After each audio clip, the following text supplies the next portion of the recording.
जैसे दुनिया में हर एक चीज सीखने के लिए एक रियाज की जरूरत होती है, और हर एक चीज के शिखर तक या फिर मुकाम तक पहुंचने के लिए आपको कई दौर से गुजरना पड़ता है।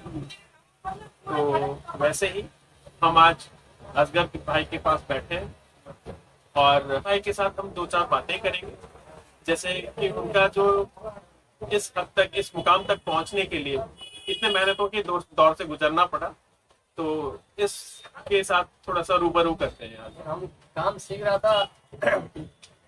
बहुत बचपन से हम काम सीख रहा था। काम सीखने के मतलब हम 14 साल 15 साल से काम, बचपन से 15 साल उम्र से काम सीख रहा हूँ।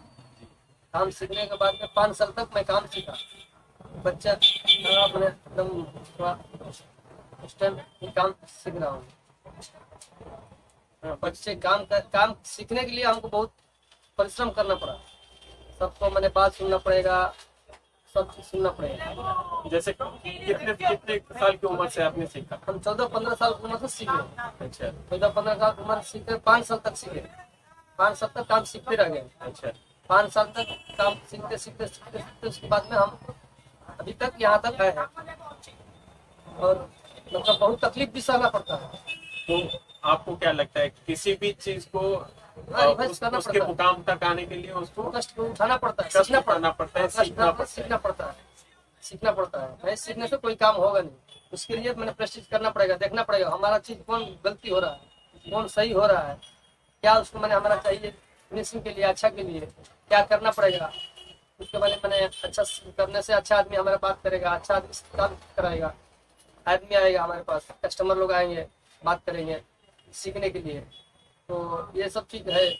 और सीखने के लिए मैंने किसी का बात सुन करके सीखने से उसका बात में वैल्यूएशन कुछ अलग रहता है। दोस्ती यारी के बात अलग होता है और बिजनेस की बात अलग रहता है।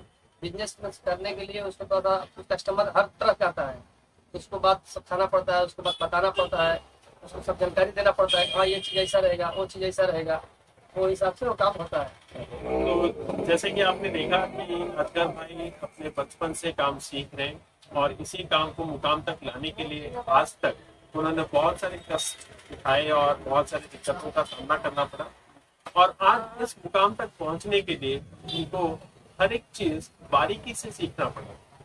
और दूसरी बात होती है काम भी देखना पड़ता है और इंसानों को भी समझना पड़ता है, और उनके साथ कैसे व्यवहार से आप बातचीत करोगे वो चीज भी देखना पड़ता है। तो इन सब चीजों से आज हम ये सीख लेते हैं कि किसी भी चीज तक या किसी भी चीज के मुकाम तक पहुंचने के लिए, शिखर तक पहुंचने के लिए उसको बहुत सारे दिक्कतों का सामना करना पड़ता है, बहुत सारे रियाज करने पड़ते हैं, तभी जाके आप उस जगह पे या फिर उस मुकाम तक पहुंच पाते हो या फिर पहुंच सकते हो। और दूसरी बात हमने ये भी सीखा कि जैसे पब्लिक स्पीकिंग में हमको nobody is a birth public speaker, or nobody is a public speaker by birth. So in order to become a very good public speaker, what you all need to do is that you need to make a practice, practice and practice. A continuous practice brings you to that particular heights of success. And as like Asgar Bhai has gone through a lot of days of constant practice from childhood time till now to come to this particular stage, this is how you are going to learn public speaking and become proficient with that one. The speaker decides the wishes, they was resting the session. Until the time we'll be just meeting with Mr. Asgar to learn something very new about the trust or the game of trust. Thank you for watching.